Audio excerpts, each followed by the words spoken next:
Yeah, I'd just like to address that last comment from Grant Robertson, the previous speaker, because substantially I agree with everything he said. The point is, if the volume of trade drops, you don't need as many people as we had. Mr. Speaker, biosecurity is absolutely critical to my Wairarapa electorate and the prosperity and the way of life of our people in it. Mr. Speaker, New Zealand depends on the success of the industry and the primary sector, but the Biosecurity Act needs to be upgraded to allow the system to respond to an increasingly challenging environment. Mr. Speaker, with those words, I really support this bill and hope it will progress through to Select Committee very quickly. Thank you.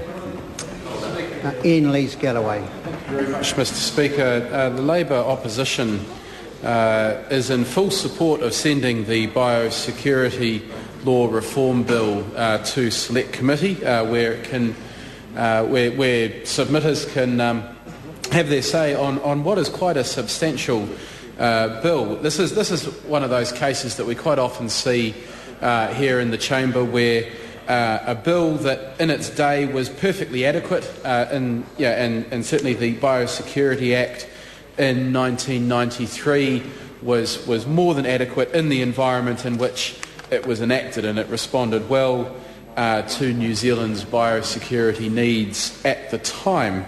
But that, of course, was 17 years ago, and things have moved on. In fact, Grant Robertson used the word evolved, which I suppose is another word that gets thrown around this place quite a bit.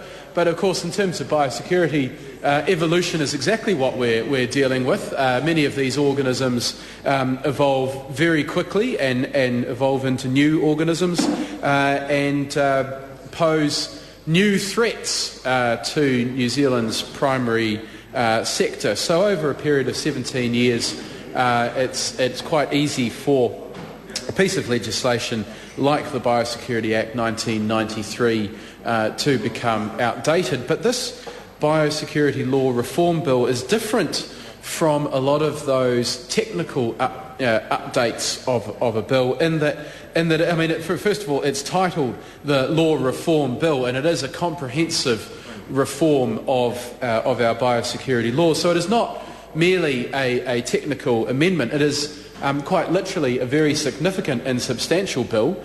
Just physically looking at it, it's close to an inch in depth. It has in excess of 200, close to 211 pages, many parts. And it'd be interesting to know how much it weighs. Maybe we can find that out at Select Committee. But the point I'm getting at, Mr. Speaker, is just how insignificant the government's contributions on this bill have been today. For such a major piece of law reform, it has been up to the opposition to actually delve in to what is actually contained in this bill.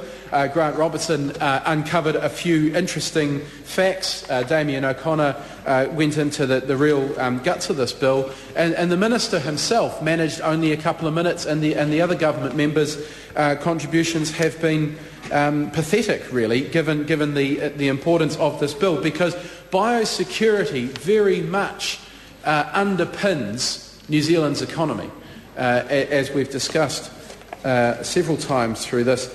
Our primary production sector accounts for a huge part of our economy, and in fact, New Zealand relies on primary production in a way that really almost no other developed country really does, and we export around 80% of our primary produce each year. Thus, it is hugely important that we have the right mechanisms in place to protect our primary industries.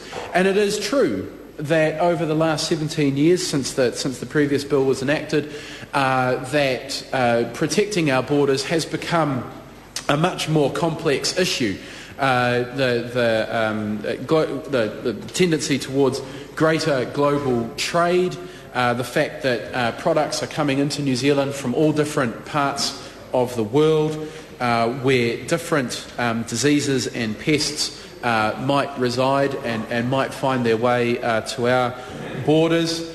the fact that international travel is so much more accessible these days means that it is a far more complex environment, and we do need a more flexible approach to biosecurity in New Zealand. But one thing that the Labour opposition will be watching out for as this bill progresses to select committee is that a more flexible approach is not used as an excuse for cuts or is used as an excuse for the government to shirk its responsibilities in biosecurity and merely to pass those on to industry or to other players.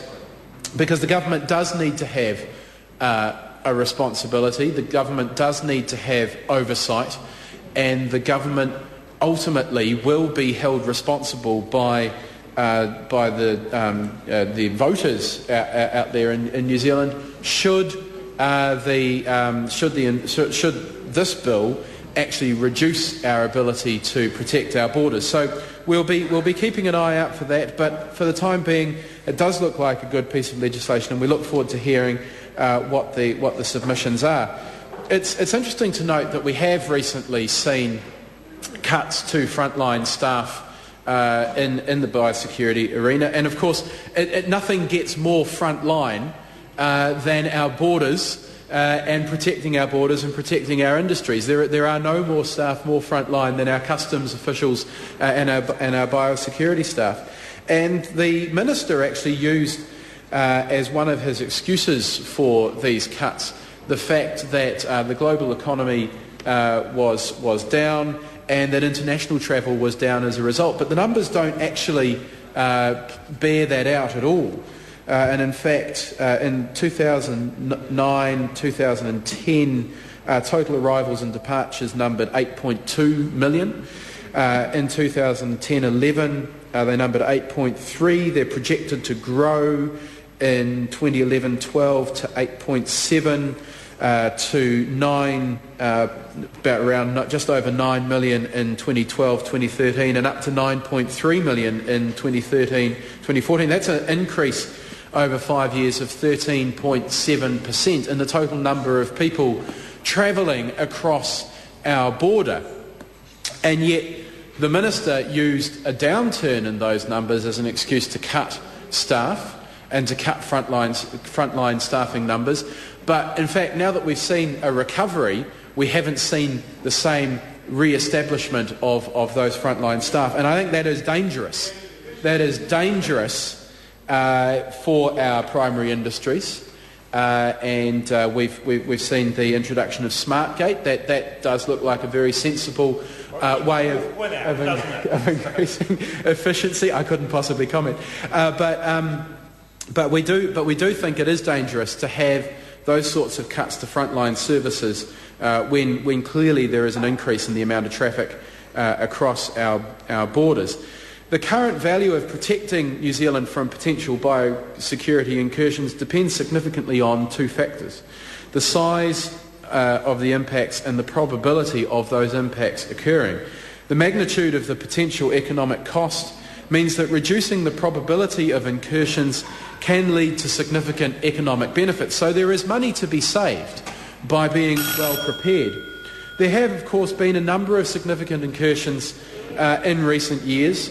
For example, there was the painted apple moth, there's been the Asian gypsy moth, there's been Didymo, there's been the Varroa mite, which has had a significant impact on our beekeeping industry. And of course, most recently, there has been Pseudomonas syringae PV actiniae. Better known. I might just have another crack at that. Pseudomonas syringae PV actiniae, which of course is better known as the PSA disease. I did do Latin in third form, as it happens.